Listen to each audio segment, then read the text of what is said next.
Hi community, and welcome to another episode of the Multiple Birth Experience podcast. I am your host, Tola Imad, and on today's episode I wanted to talk about these twin girls. They go by the name of Amy and Katie Elliott, and what makes their story so special is that they were born the longest time apart. Now, we usually, it's common for twins to be born, 2 minutes apart, 3 minutes apart, 4 minutes apart. It's even common for twins to even be born hours apart. Literally, let's say one was born at 10 p.m. The second one comes out, after midnight, which makes it the next day technically. Things like that. You hear a lot of stories like that. Now, this story I've never heard before. I don't know about you, but for me, I ain't heard it before.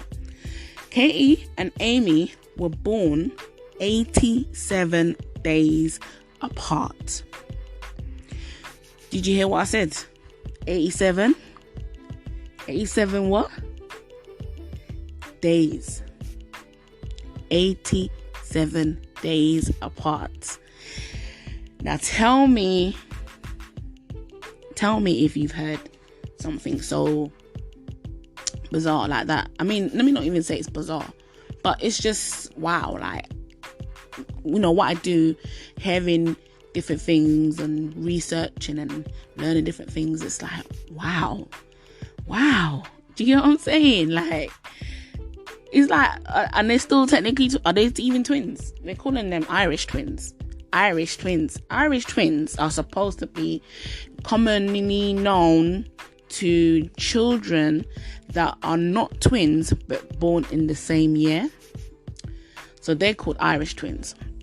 For example, if a mother gives birth in January and then a month later gets pregnant again, gives birth, towards the ending of the same year, I don't know, probably November or something, obviously she's got two kids born in the same year.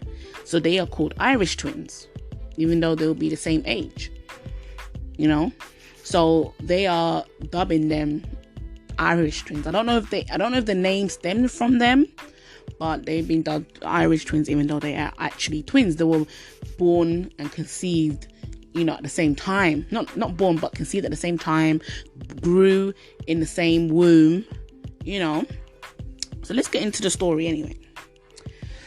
So a mother, she was pregnant with twins.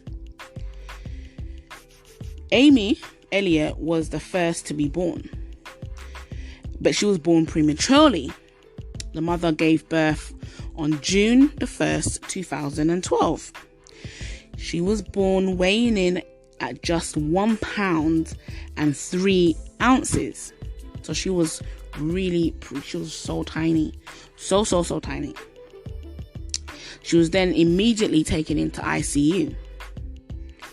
So, the mother, shockingly, I don't think she, knew what was about to happen. No one could predict what was about to happen, The baby was born so tiny. 1 pound. How big is a pound? I don't even know, but that sounds really tiny, So, that's a huge risk, and the fact that, she was able to stay alive, because usually you hear stories of babies, passing shortly after, because they just couldn't survive. They weren't strong enough to survive it, So thank God, they immediately took the baby into ICU. But it gets interesting from here. When Amy was born, after the mother gave birth to Amy, obviously she had another baby to deliver. Katie was still inside her. But, guess what happened? You don't even believe it. Guess what happened shortly after she gave birth to Amy? The mother's contractions stopped. The contractions You know, when you're having those contraction pains, I think I don't know what they're meant for, but I'm assuming it's meant to help push the baby out or bring the baby out. But her contractions just suddenly stopped out of nowhere. It just stopped. Her contractions stopped. She didn't have one contraction again after that. It just stopped. Doctors were surprised. She was surprised. Everyone was surprised. They didn't know what to do. So they had to go back to the drawing board and think about it and start, just figuring out what next to do to make sure that this baby doesn't die. I don't know if it's common, but I'm sure, doctors, they figure it out at some point and it all works out. So as an alternative, instead of them to induce the mother to, induce the labor again, they said, no, you know what? We're just going to let nature take its course and let it start by itself and not do nothing about it, which is that's a risk. But I mean, it worked. They decided to just sit back and wait for the contractions to kickstart again. So they waited and waited. Katie stayed in the mother's womb for as long as possible. The doctors kept her in there for as long as they could keep her in there for. And, the mother just kept it moving. She was just, being, living her life and just waiting, basically, as you should. And for me, I would be like, what's going on? After a day or two, or even a week, I'll be a bit concerned, thinking, hold on a minute, these are supposed to be twins. Do you know what I'm saying? And the other one ain't even born, and it's been a week. I'll be thinking, what's going on? So after about 3 months, it was almost 3 months pass, and on August the 27th, 2012, Katie finally was born. She finally came out on August the 27th. She weighed in at 5 pounds and 10 ounces. The sister, Amy, she was still in ICU because she was so tiny. Because Katie was still inside the womb, pretty much just ruined, she was able to come out at a decent size, a healthy weight, but unfortunately, the sister Amy was still in ICU for probably a few more weeks after Katie was born.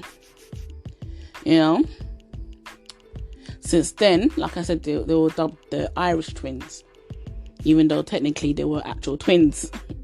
And that's how they managed to become a Guinness World Record holder, because they were twins that were born 87 days apart, which is the longest time twins have been born apart from each other.